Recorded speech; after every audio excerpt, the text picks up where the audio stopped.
The Brothers Karamazov, Chapter 5, The Grand Inquisitor. But here, too, it's impossible to do without a preface.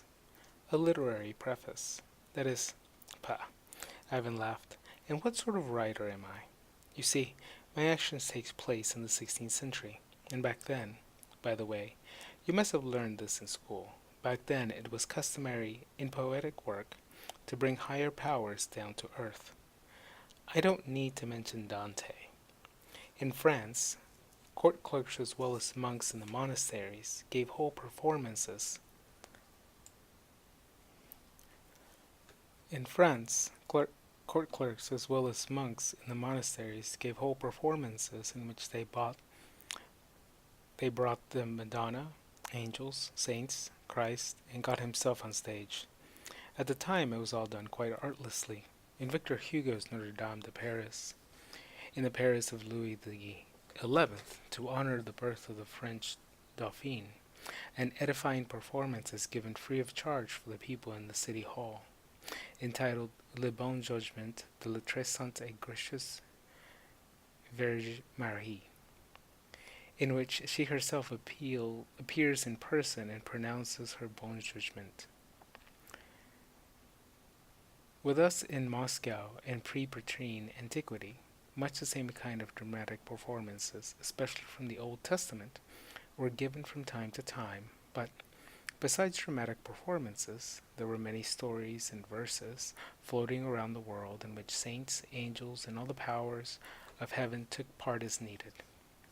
In our monasteries, such poems were translated, recopied, even composed. And when? Under the Tartars. There is, for example, one little monastery poem. From the Greek, of course, the Mother of God visits the torments, with scenes of a boldness not inferior to Dante's. The Mother of God visits hell, and the Archangel Michael guides her through the torments. She sees sinners and their sufferings. Among them, by the way, there is a most amusing class of sinners in a burning lake. Some of them sink so far down in the lake that they can no longer come up again. And these God forgets, an expression of extraordinary depth and force. And so the Mother of God, shocked and weeping, falls before the throne of God and asks pardon for everyone in hell, everyone she has seen there, without distinction. Her conversation with God is immensely interesting. She pleads. She won't go away, and when God points out to her the nail-pierced hands and the feet of her Son and asks, "How can I forgive his tormentors?" she bids all the saints, all the martyrs, all the angels and archangels to fall down together with her and plead for the pardon of all without discrimination. In the end she extorts from God a cessation of torments every year, from Holy Friday to Pentecost. And the sinners in hell at once thank the Lord and cry out to him, "Just art thou, O Lord, who hast judged so." Well, my little poem would have been of the same kind if it had appeared back then. He comes on stage in it, actually, and says nothing in the poem. He just appears and passes on. 15 centuries have gone by since he gave the promise to come into his kingdom. 15 centuries since his prophet wrote, "Behold, I come quickly. Of that day and that hour knoweth not even the Son, but only my heavenly Father," as he himself declared while still on earth. But mankind awaits him with the same faith and the same tender emotion. Oh, even with greater faith, for 15 centuries have gone by since men ceased to receive pledges from heaven. Quote, "Believe what the heart tells you, for heaven offers no pledge." Only faith in what the heart tells you. True. There were also many miracles then. There were saints who performed miraculous healings to some righteous men according to their biographies. The Queen of Heaven herself came down. But the devil never rests, and there had already arisen in mankind some doubt as to the authenticity of these miracles. Just then, in the north, in Germany, a horrible new heresy appeared. A great star, like a lamp, that is the Church. fell upon the fountains of waters, and they were made bitter. These heretics began blasphemously denying miracles, but those who still believed became all the more ardent in their belief. The tears of mankind rose up to him as before. They waited for him, loved him, hoped in him, yearned to suffer and die for him as before.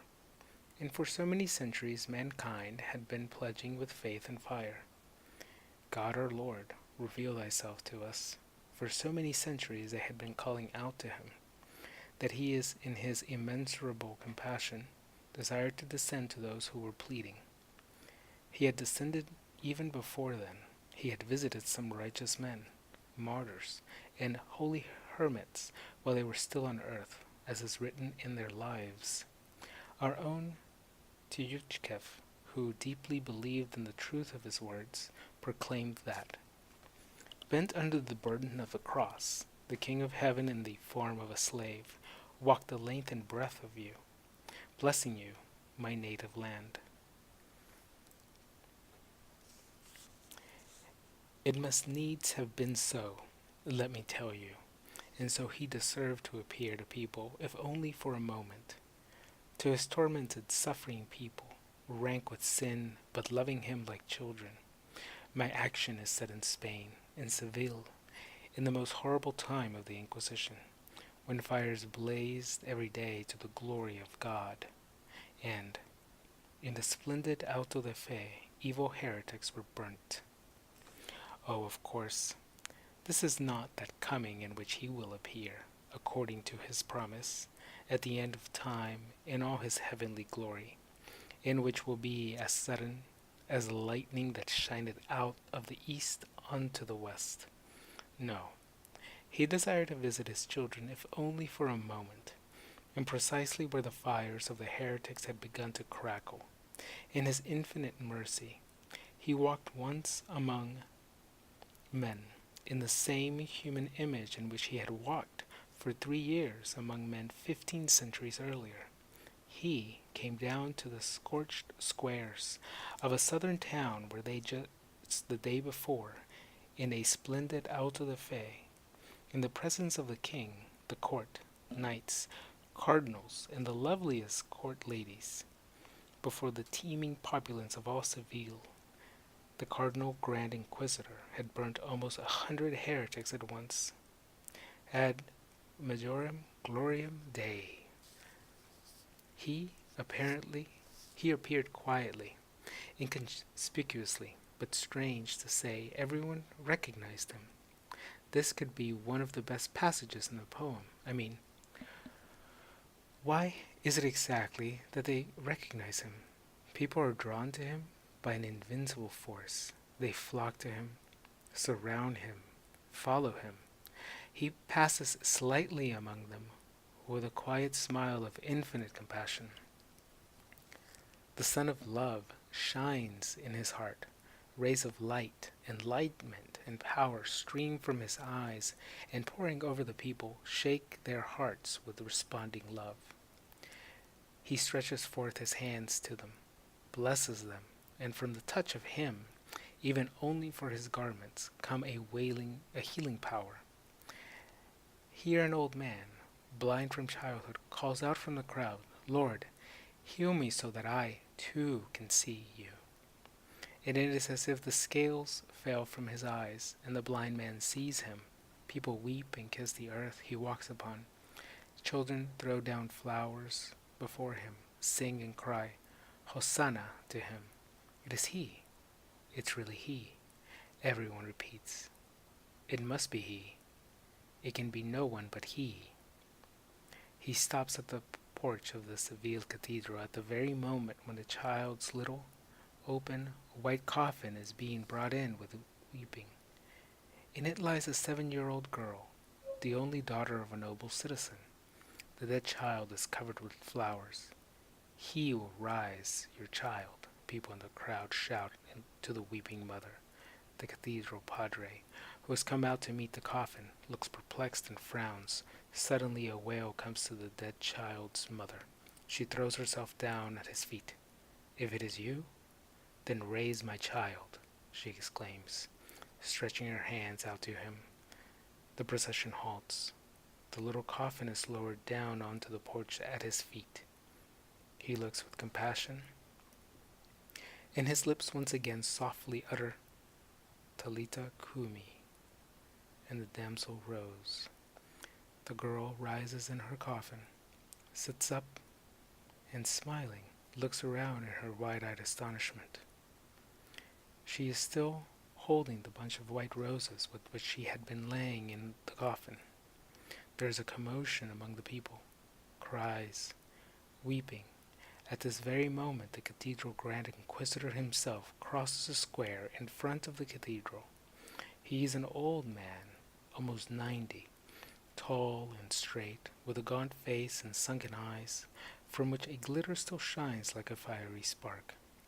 Oh, he is not wearing his magnificent cathedral's robe in which he had displayed himself to the people the day before, when the enemies of the Roman faith were burned. No.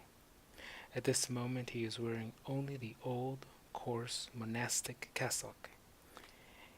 He is followed at a certain distance by his grim assistants and slaves, and by the holy guard. At the sight of the crowd he stops and watches from afar. He has seen everything. Seen the coffin set down at his feet, seen the girl rise, and his face darkens. He scowls with his thick gray eyebrows, and his eyes shine with a sinister fire. He stretches forth his fingers and orders the guards to take him, and such is his power, so tamed, submissive, and trembling, obedient to his will are the people, and the crowd immediately part before the guard, and they, amidst the deadly silence that has suddenly fallen, lay their hands on him and lead him away. As one man, the crowd immediately bows to the ground before the aged inquisitor, who silently blesses the people and moves on. The guard led their prisoner to the gloomy, vaulted prison in the old building of the Holy Court and lock him there. The day is over. The Seville night comes, dark, hot, and breathless. The air is fragrant with laurel and lemon. In the deep darkness, the iron door of the prison suddenly opens, and the old Grand Inquisitor himself slowly enters carrying a lamp. He is alone. The door is immediately locked behind him. He stands in the entrance and for a long time, for a minute or two, gazes into his face. At last he quietly approaches, sets the lamp on the table, and says to him, "Is it you? You?" But receives no answer. He quickly adds, "Do not answer. Be silent. After all, what could you say? I know too well what you would say, and you have no right to add anything to what you already said once. Why, then, have you come to interfere with us? For you have come to interfere with us, and you know it yourself. But do you know what will happen tomorrow? I do not know who you are, and I do not want to know, whether it is you or only his likeness. But tomorrow I shall condemn you and burn you at the stake as the most evil of heretics, and the very people who today kissed your feet, tomorrow, at a nod from me, will rise to heap the coal up around your stake. Do you know that? Yes. Perhaps you do know it," he added, pondering deeply, never for a moment taking his eyes from his prisoner. "I don't quite understand what this is, Ivan." Alyosha, who all the while had been listening silently, smiled. "It is boundless fantasy, or some mistake on the old man's part, some impossible quid pro quo?" "Assume it's the latter, if you like," Ivan laughed. "If you're so spoiled by modern realism and can't stand anything fantastic, if you want it to be quid pro quo, let it be. Of course," he laughed again, "the man is 90 years old, and might have lost his mind long ago over his idea. He might have been struck by the prisoner's appearance. It might, finally, have been simple delirium, the vision of a 90-year-old man nearing death, and who was excited, besides, by the auto de fe of 100 burnt heretics the day before. But isn't it all the same to you and me whether it's quid pro quo or boundless fantasy? The only thing is that the old man needs to speak out, that finally, after all his 90 years, he speaks out and says aloud all that he has been silent about for 90 years. And the prisoner is silent too. Just look at him without saying a word. But that must be so in any case, Ivan laughed again. The old man himself points out to him that he has no right to add anything to what has already been said once. That, if you like, is the most basic feature of Roman Catholicism. In my opinion, at least. Everything, they say, has been handed over by you to the Pope. Therefore, everything now belongs to the Pope, and you may as well not come at all now. Or at least don't interfere with us for this time being. They not only speak this way, they also write this way. At least the Jesuits do.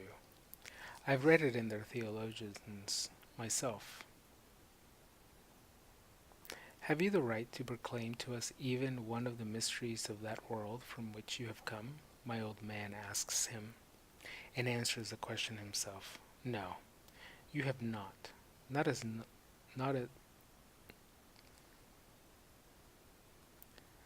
No, you have not. So as not to add to what has already been said once, and so as not to deprive people of freedom, for which you stood so firmly when you were on earth.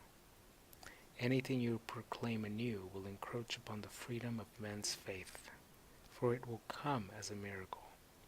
And the freedom of their faith was the dearest of all things to you, even then, 1,500 years ago.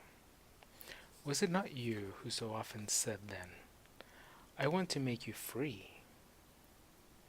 But now you have seen these free men, and the old man suddenly adds with a pensive smile, yes, this work has cost us dearly, he goes on, looking serenely at him. But we have finally finished this work in your name.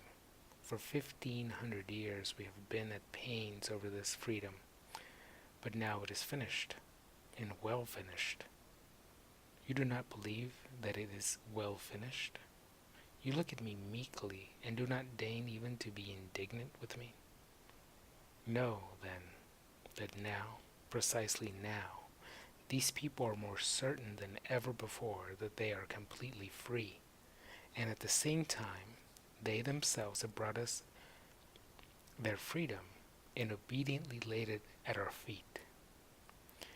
It is our doing. But it is what you wanted. But is it what you wanted? This sort of freedom? Again, I don't understand, Alyosha interrupted. Is he being ironic? Is he laughing? Not in the least. He precisely lays it on his and his colleagues' credit that they have finally overcome freedom, and have done so in order to make people happy. For only now, he is referring, of course, to the Inquisition. Has it become possible to think for the first time about human happiness? Man was made a rebel. Can rebels be happy? You were warned, he says to him. You had no lack of warnings and indications, but you did not heed the warnings. You rejected the only way of arranging for human happiness. But fortunately, on your departure, you handed the work over to us. You promised, you established with your word. You gave us the right to bind and loose. And surely you cannot even think of taking this right away from us. Why then have you come to interfere with us? What does it mean, that he has no lack of warnings and indications? Alyosha asked. You see, that is the main thing that the old man needs to speak about. The dread and intelligent spirit, the spirit of self-destruction and non-being. The old man goes on. The Great Spirit spoke with you in the wilderness, and it has been passed on to us in books that he supposedly tempted you. Did he really? And was it possible to say anything more true than what he proclaimed to you in his 3 questions, which you rejected and which the books referred to as temptations? And at the same time, if ever a real thundering miracle was performed on earth, it was on that day, the day of those 3 temptations. The miracle lay precisely in the appearance of those 3 questions. If it were possible to imagine, just as a trial and an example, that those 3 questions of the dread spirit had been lost from the books without a trace, and it was necessary that they be restored, thought up and invented anew, to be put back into the books. To that end, all the wise men on earth, rulers, high priests, scholars, philosophers, poets, were brought together and given this task, to think up, to invent 3 questions such as would not only correspond to the scale of the event, but moreover, would express in 3 words, in 3 human phrases only, the entire future history of the world and mankind. Do you think that all the combined wisdom of the earth could think up anything faintly resembling in force and depth those 3 questions that were actually presented to you then by the powerful and intelligent spirit in the wilderness? By the questions alone, simply by the miracle of their appearance, one can see that one is dealing with a mind not human and transient, but eternal and absolute. But for in those 3 questions, all of the subsequent human history is as if brought together into a single whole and foretold. 3 images are revealed that will take in all the insoluble historical contradictions of human nature over all the earth. This could not have been seen so well at the time, for the future was unknown. But now that 15 centuries have gone by, we can see that in these 3 questions everything was so precisely divined and foretold, and has proved so completely true, that to add to them or subtract anything from them is impossible. Decide yourself who is right. You or the one who questioned you then. Recall the first question. Its meaning, though not literally, was this. You want to go into the world, and you are going empty-handed, with some promise of freedom, which they in their simplicity and innate lawlessness cannot even comprehend, which they dread and fear, for nothing has ever been more insufferable for man and for human society than freedom. But do you see these stones in this bare, scorched desert? Turn them into bread, and mankind will run after you like sheep, grateful and obedient, though eternally trembling lest you withdraw your hand and your loaves cease for them. But you did not want to deprive man of freedom and rejected the offer. For what sort of freedom is it, you reasoned, if obedience is brought with loaves of bread? You objected that man does not live by bread alone. But do you know that in the name of this very unhealthy breath, the spirit of the earth will rise against you and fight with you and defeat you, and everyone will follow him, exclaiming, "Who can compare to this beast? For he has given us fire from heaven." Do you know that centuries will pass and mankind will proclaim with the mouth of its wisdom and science that there is no crime, and therefore no sin, but only hungry men? Feed them first, then ask virtue of them. That is what they will write on the banner they raise against you, and by which your temple will be destroyed. In place of your temple, a new edifice will be raised. The terrible tower of Babel will be raised again, and though, like the former one, this one will not be complete either, still you could have avoided this one new tower and shortened people's suffering by 1,000 years. For it is to us they will come after suffering for 1,000 years with their tower. They will seek us out again, underground, in catacombs, hiding, for again we shall be persecuted and tortured. They will find us and cry out, "Feed us," for those who promised us fire from heaven did not give it. And then we shall finish building their tower, for only he who feels them will finish it, and only we shall feed them in your name, for we shall lie that it is in your name.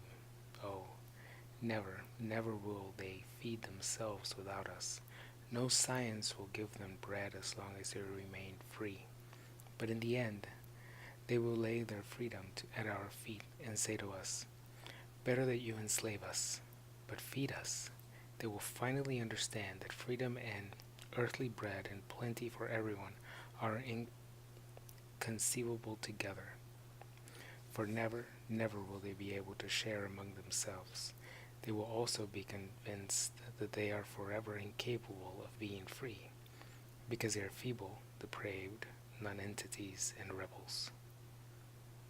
You promised them heavenly bread, but I repeat again, can it compare with earthly bread in the eyes of the weak, eternally depraved, and eternally ignoble human race? And if in the name of heavenly bread thousands and tens of thousands will follow you, what will become of the millions and tens of thousands of millions of creatures who will not be strong enough to forego earthly bread for the sake of the heavenly? Is it that only the tens of thousands of the great and strong are dear to you, and the remaining millions, numerous as the sands of the sea, weak but loving you, should serve only as material for the great and the strong? No, the weak, too, are dear to us. They are depraved and rebels, but in the end it is they who will become obedient. They will marvel at us and look upon us as gods, because we, standing at their head, have agreed to suffer freedom and to rule over them. So terrible will it become for them in the end to be free. But we shall say that we are obedient to you and rule in your name. We shall deceive them again, for this time we shall not allow you to come to us. This deceit will constitute our suffering, for we shall have to lie. This is what the first question in the wilderness meant, and this is what you rejected in the name of freedom, which you placed above everything. And yet this question contains the great mystery of this world. Had you accepted the loaves, you would have answered the universal and everlasting anguish of man as an individual being, and of the whole of mankind together, namely, before whom shall I bow down? There is no more ceaseless or tormenting care for man, as long as he remains free, than to find someone to bow down to as soon as possible. But man seeks to bow down before that which is indisputable, so indisputable that all men at once would agree to the universal worship of it. For the care of these pitiful creatures is not just to find something before which I or some other man can bow down, but to find something that everyone else will also believe in and bow down to, for it must needs be all together. And this need for communality of worship is the chief torment of each man individually and of mankind as a whole, from the beginning of the ages. In the cause of universal worship, they have destroyed each other with the sword. They have made gods and called upon each other. Abandon your gods and come and worship ours. Otherwise death to you and your gods. And so it will be until the end of the world, even when all gods have disappeared from the earth. They will still fall down before idols. You knew. You could not but know this essential mystery of human nature. But you rejected the only absolute banner which was offered to you to make all men bow down to you indisputably, the banner of earthly bread, and you rejected it in the name of freedom and heavenly bread. Now see what you did next, and all again in the name of freedom. I tell you that man has no more tormenting care than to find someone to whom he can hand over as quickly as possible that gift of freedom with which the miserable creature is born. But he alone can take over the freedom of man who appeases their conscience. With bread, you were given an indisputable banner. Give men bread, and he will bow down to you, for there is nothing more indisputable than bread. But if at the same time someone else takes over his conscience, oh, then he will even throw down your bread and follow him who has seduced his conscience. In this, you were right, for the mystery of man's being is not only in living, but in what one lives for. Without a firm idea of what he lives for, man will not consent to live and will sooner destroy himself than remain on earth, even if there is bread all around him. That is so. But what came of it? Instead of taking over man's freedom, you increased it still more than for them. Did you forget that peace and even death are dearer to man than free choice in the knowledge of good and evil? There is nothing more seductive for man than the freedom of his conscience, but there is nothing more tormenting either. And so, instead of a firm foundation for appeasing human conscience over and for all, you chose everything that was unusual, enigmatic, and indefinite. You chose everything that was beyond man's strength, and thereby acted as if you did not love them at all. And who did this? He who came to give his life for them. Instead of taking over man's freedom, you increased it and forever burdened the kingdom of the human soul with its torments. You desired the free love of man, that he should follow you freely, seduced and captivated by you.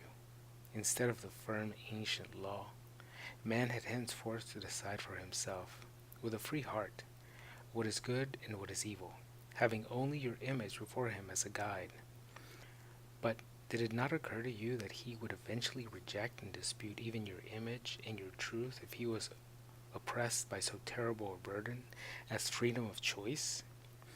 They will finally cry out that the truth is not in you, for it was impossible to leave them in greater confusion and torment than you did, abandoning them to so many cares and insoluble problems. Thus you yourself laid the foundation for the destruction of your own kingdom, and do not blame anyone else for it.